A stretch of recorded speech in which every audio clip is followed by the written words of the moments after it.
보도의 진실과 시청자의 진심을 알아봅니다. YTN 뉴스 FM 열린 라디오 YTN, 저는 프로듀서 김양원입니다. 오늘 뉴스 어디서 보셨습니까? 최근 조사 결과 네이버나 다음 같은 포털을 통해서 뉴스를 본다는 비율이 72%나 됩니다. 우리 국민 3명 중에 2명은 포털을 통해 뉴스를 소비하는 건데요. 휴대폰을 통해 간편하게 이용할 수 있기도 하지만 포털 뉴스에는 다른 데선 볼 수 없는 재미가 있다는 분도 있습니다. 바로 댓글이죠. 여론이 오가는 공론의 장이다. 이런 긍정적인 평가도 있지만 비방과 욕설, 억측과 혐오가 난무하는 통제불능의 공간이다. 이런 지적도 있죠. 그래서 연예나 스포츠 뉴스에 달리는 댓글은 1년 전입니다. 아예 차단이 되기도 했습니다. 그로부터 1년 후 포털 뉴스 댓글창 악플이 좀 개선됐을까요? 잠시 후 미디어 비평에서 살펴보겠습니다. 열린 라디오 YTN 오늘 순서 바로 시작하죠.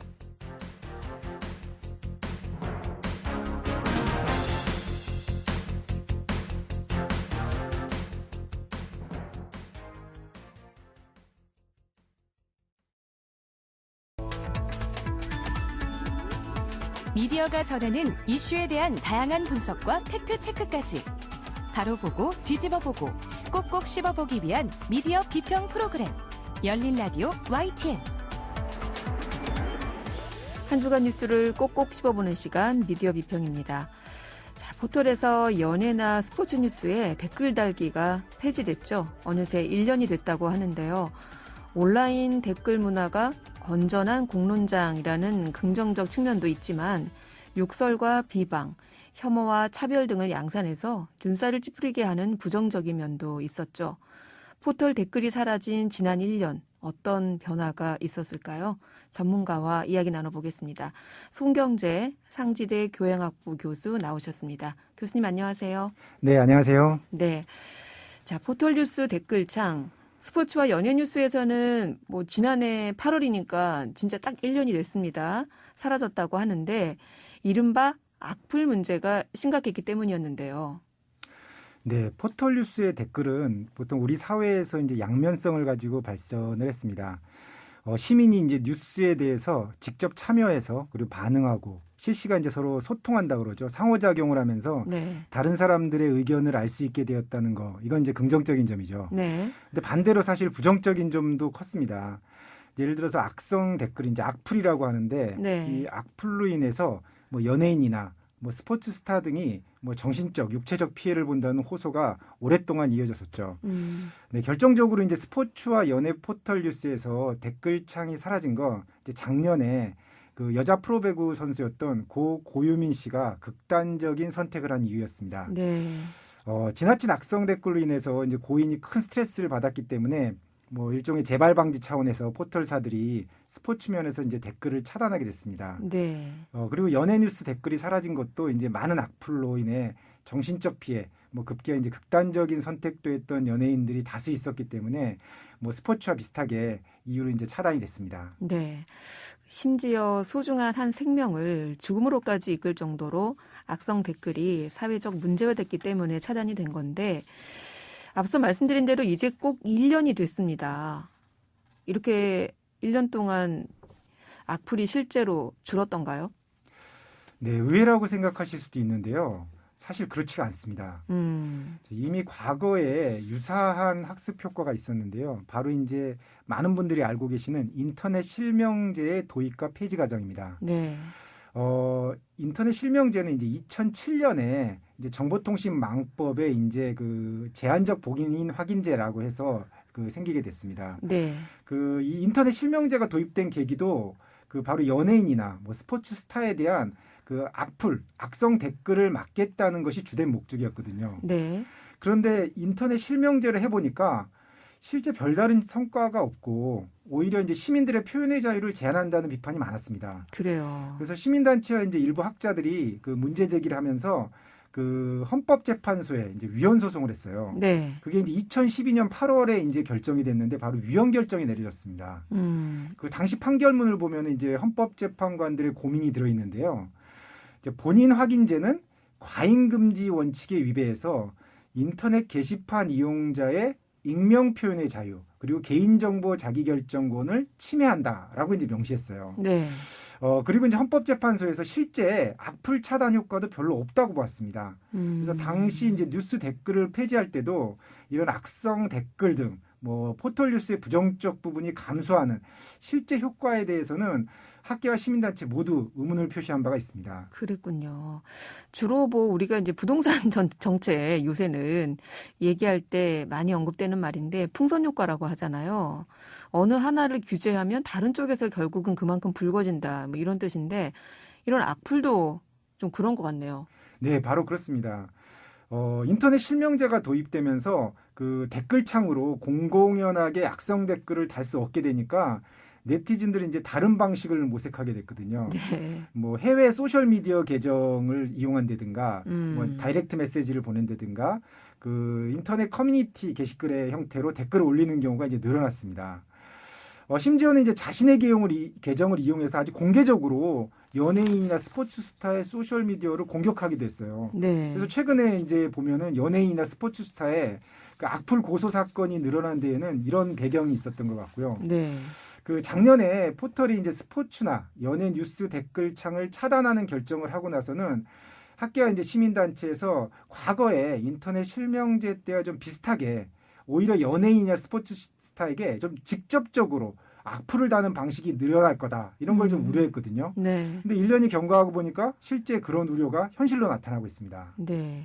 실명으로 좀 댓글을 달게 하면 나아질 줄 알고 이렇게 했는데 그런데 오히려 뭐 이제는 직접 SNS 계정까지 찾아가서 악플을 쏟아붓는다. 근데 사실 이 가까운 예로요. 폐막을 했지만 이번에 도쿄올림픽에서도 저희가 좀 이런 사례를 목도를 했어요. 예, 네, 맞습니다. 이번 도쿄올림픽 때 우리 국가대표 선수들에 대한 악플이 증가한 곳도 바로 소셜미디어와 이제 온라인 커뮤니티 게시판이었습니다. 네.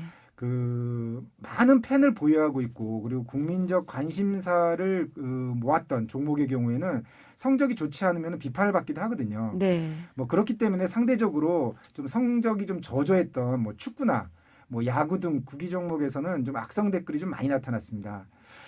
조금 특이하게 지켜볼 것은 그 이번의 경우에는 경기력 여부와는 좀 아무런 상관없이 등장한 경우도 좀 있었어요. 네. 이른바 이제 혐오 그리고 페미니스트 낙인 네. 뭐 이런 악플이 이제 문제가 됐었죠. 그렇습니다. 양궁 국가대표 선수의 경우 뭐 짧은 머리가 본인이 편하다고 한 대답이 뭐 극성 페미니스트, 뭐 극렬 페미니스트로 낙인을 찍혔고 곧바로 이제 혐오와 인신공격에 가까운 발언들이 소셜미디어와 인터넷 게시판에 이제 쏟아졌거든요. 네. 그리고 또 이제 중국 출신의 이제 기화한 탁구 선수가 있었는데요. 이 선수 같은 경우는 이제 중국 네티즌이 뭐 성형수술 관련 악플을 올려서 웨이보에서 이제 검색어 상위에 올라가는 그런 문제도 발견됐습니다. 이처럼 악플은 인터넷 공간에서 이동하면서 계속 머물고 있는 것 같습니다. 자, 그러면 댓글창 폐지가 온라인상에서 별로 효과를 나타내지 못하고 있다는 분석이시잖아요. 그러면은 우리가 굳이 이렇게 뉴스 댓글을 차단하고 할 이유가 없는 거 아니에요? 네, 포털사마다 좀 차이는 있는데요. 그 네이버의 경우는 그 언론사와 계약을 통해서 댓글 기능을 차단하고 있습니다. 이제 그러다 보니 뭐 스포츠나 연예면만이 아니라 뭐 사회나 정치, 문화 관련 뉴스도 일부 댓글 기능이 제한되기도 하는데요. 네. 결국 댓글이라고 하는 시민 참여 공론장이 축소된 거 아니냐 이런 좀 우려가 나오고 있는 겁니다. 네. 좀 문제가 되는 댓글도 있는데 시민이 좀 직접 목소리를 낸다는 측면에서 가지는 장점도 좀 분명하거든요. 네. 무조건 좀 막고 보자. 일단 문제가 되니까 막자라는 식으로 해법을 찾다 보니까 네. 뭐 다른 경로를 통해서는 연예인이나 스포츠 선수에 대해서 악플이 여전한데 뭐 건강한 시민 여론 참여의 공론장의 댓글 기능이 사라져버리는 그런 상황이 돼버렸습니다. 댓글 폐지가 악플 자체를 막는다는 효과는 별로 없고 오히려 이제 공론장을 축소시키는 역효과를 내고 있다. 이런 분석이신데 교수님, 그러면은 이거 어떻게 하면 좋을까요? 네, 뉴스 댓글 창을 폐지하기 전에 먼저 그 장단점을 좀 면밀히 파악을 해야 됐는데 그 과정에서 이제 좀 단점을 좀 약화시키고 장점은 살리는 방향으로 개편을 했어야 하지 않나라는 생각입니다. 하지만 이제 포털사들이 일단 욕설이나 뭐 혐오 발언이 좀 없으면 된다라고 좀 안이하게 생각한 것 같아요. 좀 그러다 보니까 일부 네티즌들의 경우는 뭐 소셜 미디어나 인터넷 커뮤니티 게시판 글에 더 의존하는 현상도 빚어지게 되는데요. 잘못하면 이제 가짜 뉴스에 빠질 우려도 예. 생겨났습니다. 예. 처음부터 이제 뉴스 댓글 개편과 관련해서 좀 언론계나 뭐 학계 의견을 좀 수렴하고 사실 제일 중요한 게 이제 네티즌인데요.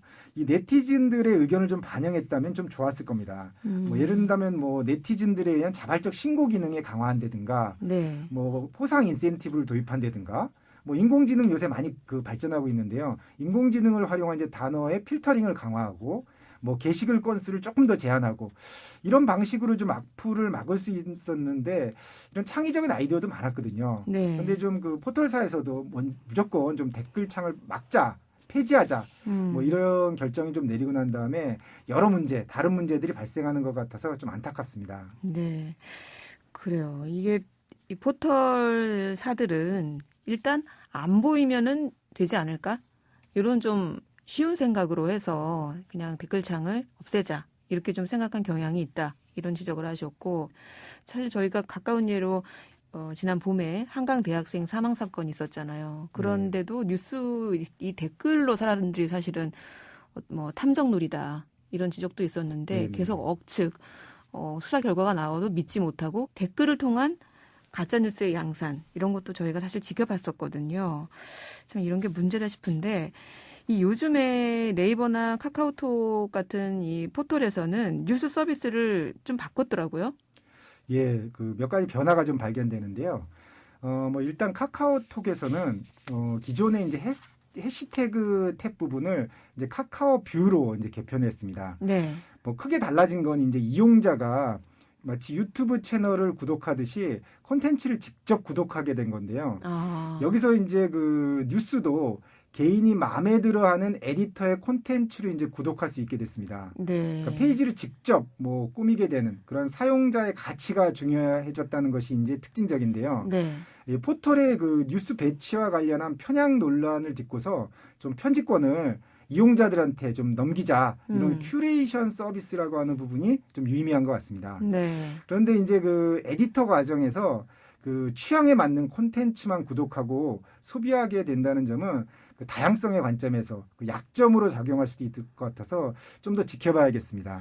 뉴스 편집을 이제 개인의 입맛에 맞게만 이렇게 하다 보면 사실 저는 우리가 이게 유튜브에서 나타났던 것처럼 이 포털 뉴스 소비도 좀 뭐 확증 편향이라고 해야 될까요? 자기가 보고 싶은 뉴스만 보게 되는 이런 확증 편향이 심해지는 건 아닐까 좀 걱정도 되는데 교수님 생각은 어떠세요?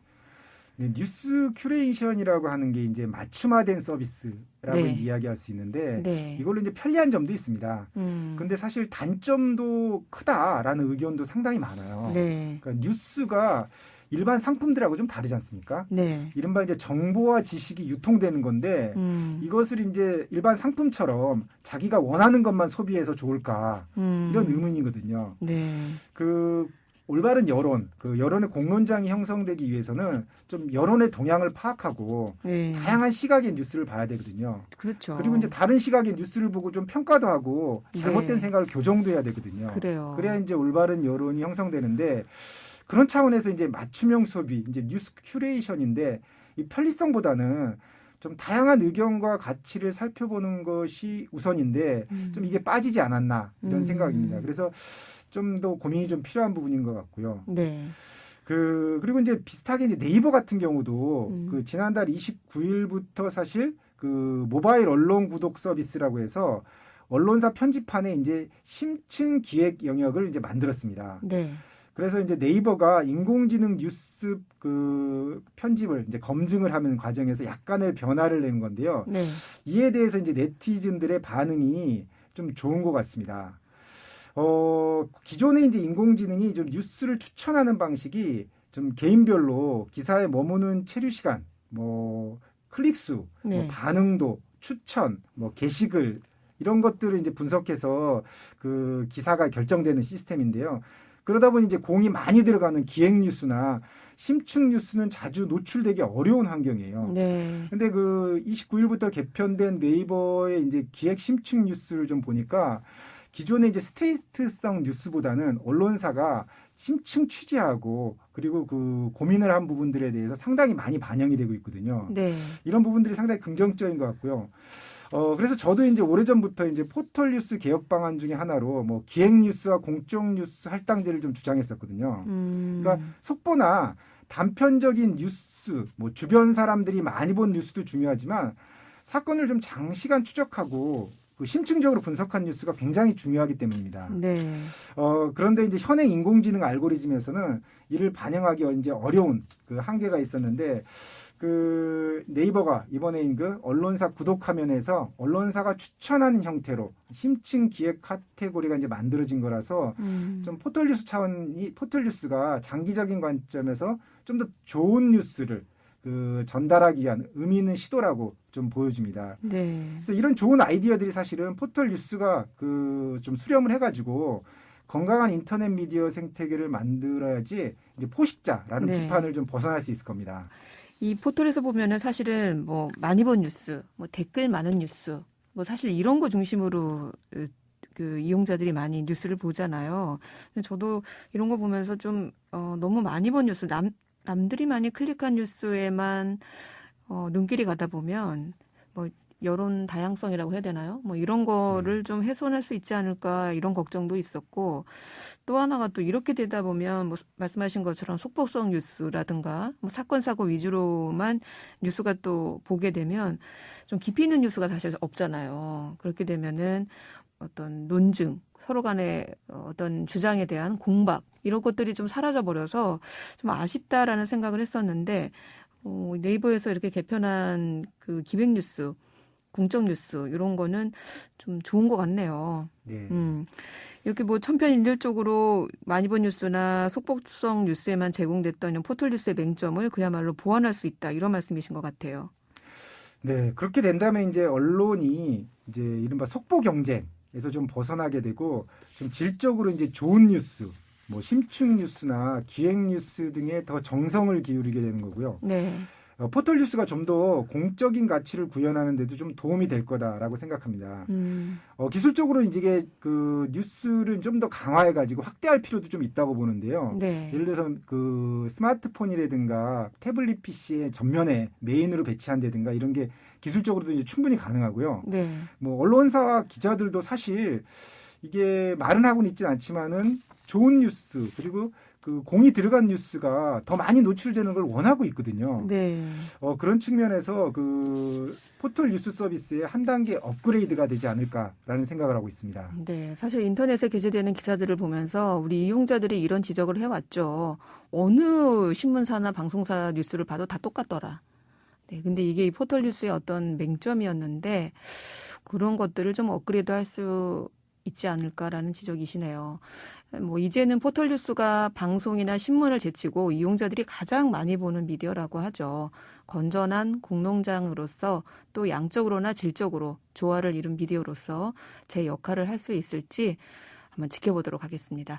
교수님 오늘 말씀 고맙습니다. 네, 감사합니다. 네, 지금까지 송경재 상지대 교양학부 교수였습니다. 진실을 전합니다. 진심을 다합니다. 시청자 여러분의 목소리에 귀 기울이는 YTN 뉴스 FM 열린 라디오 YTN 토요일 저녁 8시 20분에 방송됩니다. 한 주간 YTN 라디오에서 방송된 프로그램들을 모니터링하고 평가해보는 시간입니다. 오늘은 박채린 시청자평가원 전화 연결돼 있습니다. 평가원님 안녕하세요. 네, 안녕하세요. 네, 이번 주에는 어떤 프로그램 모니터링 하셨어요? 네, 매주 평일 오후 5시 30분에 시작되는 이동형의 뉴스 정면 승부를 들었습니다. 8월 2일부터 일주일간 모니터했는데요. 이 기간에는 올림픽이 있었고 여야 대선 주자들에 관한 이슈도 많았는데요. 저도 이러한 내용을 중심으로 모니터를 했습니다. 네, 자 어떤 부분부터 짚어볼까요? 네, 지난 8월 2일 월요일에 방송된 코너 이동형의 촉에 관한 이야기인데요. 이날은 양준우 국민의힘 대변인이 양궁 국가대표 선수인 안산 선수가 남혐 용어 사용을 했다며 비난했던 페이스북 내용을 다뤘습니다. 특정 남초 커뮤니티가 지목한 남혐 용어를 안 선수가 사용했다면서 해당 커뮤니티를 중심으로 선수를 공격해왔는데요. 이 상황의 빌미를 선수가 제공했다는 게 양 대변인의 주장입니다. 이를 두고 꽤 많은 비판 목소리가 쏟아졌습니다. 일부 남성 커뮤니티에서 시작된 근거 없는 주장을 제1야당의 대변인이 받아들여 갈등을 키웠다는 지적이 많았습니다. 네. 이에 대해 진행자 이동영 씨는 공당의 대변인은 이런 말을 하면 안 된다. 생각이 짧은 이야기였다. 폭풍을 생각해야 한다. 라는 평가를 내놨습니다. 그러면서 자신도 지난 방송에서 양 대변인과 비슷하게 말을 했었는데 이에 대해 평론가인 자신은 그런 이야기를 할 수 있다. 그런데 공당의 대변인은 하면 안 된다라고 했는데요. 이날 방송 내용을 보면 양 대변인 발언이 문제가 있는 걸로 진행자도 평가하고 있습니다. 그러면서도 자신은 평론가이니 그런 말을 해도 된다는 게 논리적으로 들리지 않았고 또 무책임하다고 느껴졌습니다. 이동형의 촉에선 진행자 나름의 분석, 주관적인 생각을 말하는 코너이긴 합니다. 그럼에도 진행자, 특히 시사 프로그램 진행자로서 그 자리에 앉아 있다는 것을 기억하면 좋겠습니다. 네, 평가원님이 들으시기에는 이동영 씨가 내로남불 같았다. 본인이 하는 건 괜찮고 공당의 대변인이 하는 건 안 된다라는 발언에 대해서 지적을 하셨네요. 또 다른 내용은 어떤 게 있을까요? 네, 같은 날인 8월 2일에 방송된 사건 해결사 코너를 들으면서 제안하고 싶은 게 하나 생겨서 말씀드리고 싶습니다. 네. 이날은 여러 학교 폭력 사태를 다루면서 경찰의 부실 수사 등을 지적했는데요. 이 과정에서 진행자가 피해 학생이 가해 학생들로부터 성적 수치심을 유발하는 발언을 들었다고 하는데 라면서 질문을 하는 부분이 있습니다. 이때 사용된 성적 수치심을 성적 불쾌감으로 바꿨으면 좋겠다는 게 제 생각인데요. 수치심에는 떳떳하지 못하다라는 의미가 담겨 있습니다. 그래서 성적 수치심이라는 표현이 피해자다움을 강요하는 성차별적인 표현이라는 지적을 받아왔습니다. 그래서 최근 대검찰청이 여러 예규와 훈령에서 성적 수치심을 성적 불쾌감으로 변경했습니다. 국회에서도 관련해 개정 움직임이 있고요.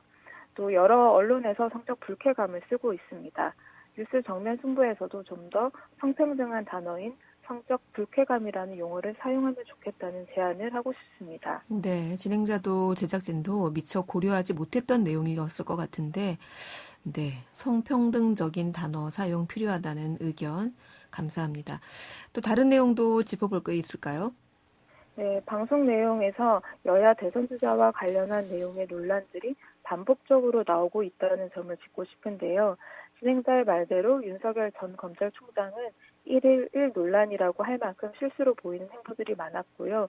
다른 유력 주자들도 비슷했습니다. 문제는 이것을 검증하고 새롭게 분석하는 내용이 없이 논란 정도로만 방송 내용에서 거의 매일 반복하고 있다는 점입니다. 예를 들어 국민의힘 대선 후보 검증단의 단장으로 김진태 전 의원이 유력하게 검토되는데 이에 따른 유불리를 분석한 내용이 같은 날에도 여러 번 언급이 됐고 또 4일 이상 계속 다뤄졌습니다. 윤석열 전 검찰총장이 국민의힘 대선 주자 모두가 모이는 봉사활동에 불참한 소식, 최재형 전 감사원장 가족의 애국가 재창 논란도 3일 내내 듣게 됐습니다.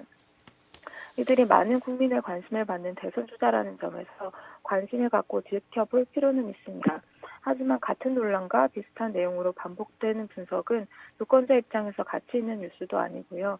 일주일 내내 다뤄야 할 만큼 심각한 논란인지에 대해서는 판단이 다를 수 있습니다.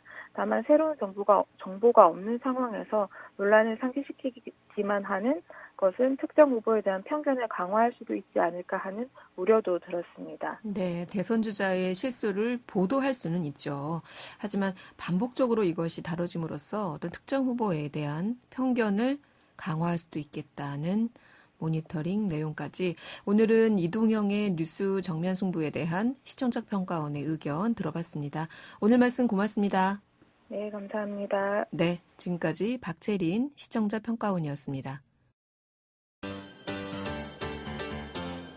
열린 라디오 YTN에서는 시청자 여러분의 목소리를 듣습니다.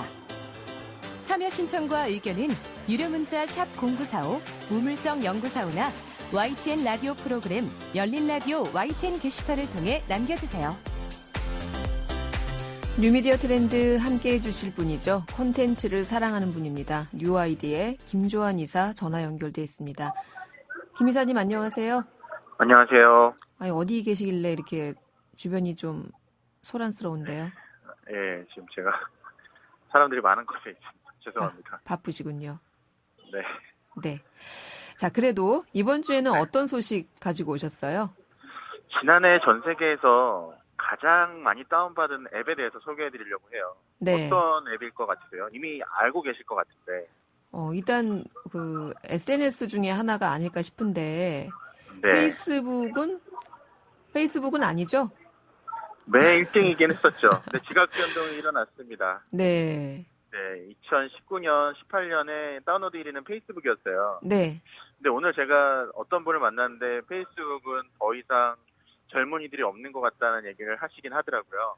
그래요. 예, 그래서 젊은이들의 주인공인 틱톡이 이번에 1등을 했습니다. 틱톡이구나. 네, 네. 디지털 분석 앱체인 에베니에서 지난해 앱 다운로드 건수가 틱톡이 페이스북을 제치고 1위로 올라섰다고 얘기를 했는데요. 네.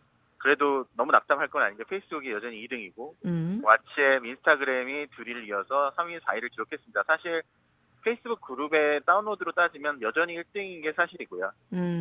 근데 이제 신규 앱 다운로드에서는 틱톡이 앞질렀군요. 맞습니다. 그렇군요. 저희가 이 틱톡을 사실 다뤄본 적이 있어요. MZ 세대들이 특히 이 틱톡을 많이 사용한다. 그렇게 얘기를 했었고, 그러다 보니 최근 젊은이들 사이에서 이 틱톡을 통한 일종의 놀이문화 같은 것들이 많이 번지고 있다. 이렇게 한번 얘기했었잖아요. 맞습니다. 네.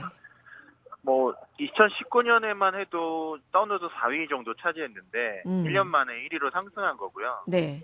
그리고 이제 10대, 20대들 그 페이스북에 안 머물고 있는 10대, 20대들의 욕구를 충족시키는 플랫폼이고 15초의 미학을 보여줬기 때문에 후발주자로 예전에도 유튜브 쇼츠나 리스트 같은 서비스가 나왔다는 얘기도 설명을 드렸던 것 같아요. 네.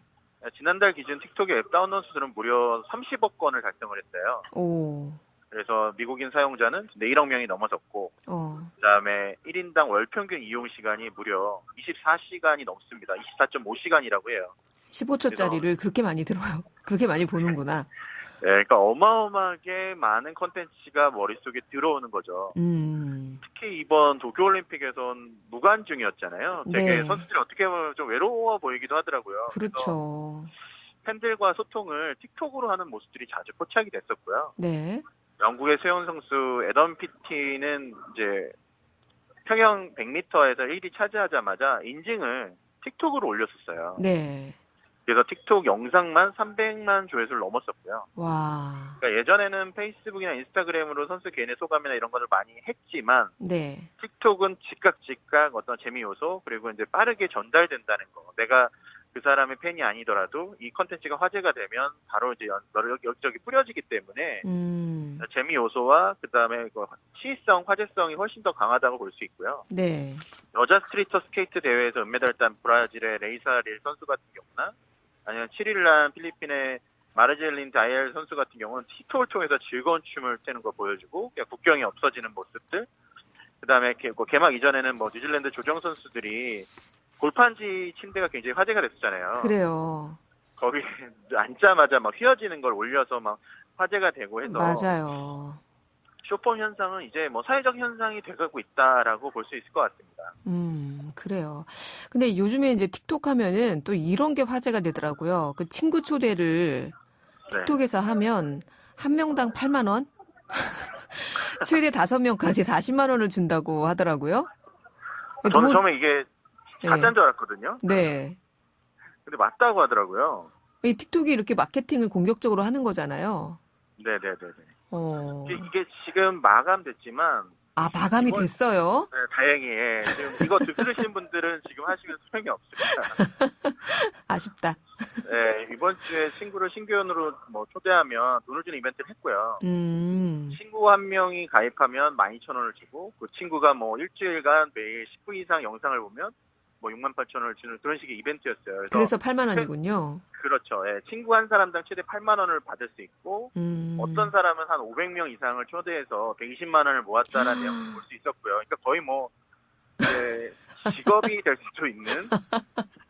야, 이렇게까지 해야 되나? 근데 이게 이유가 다 있더라고요. 네.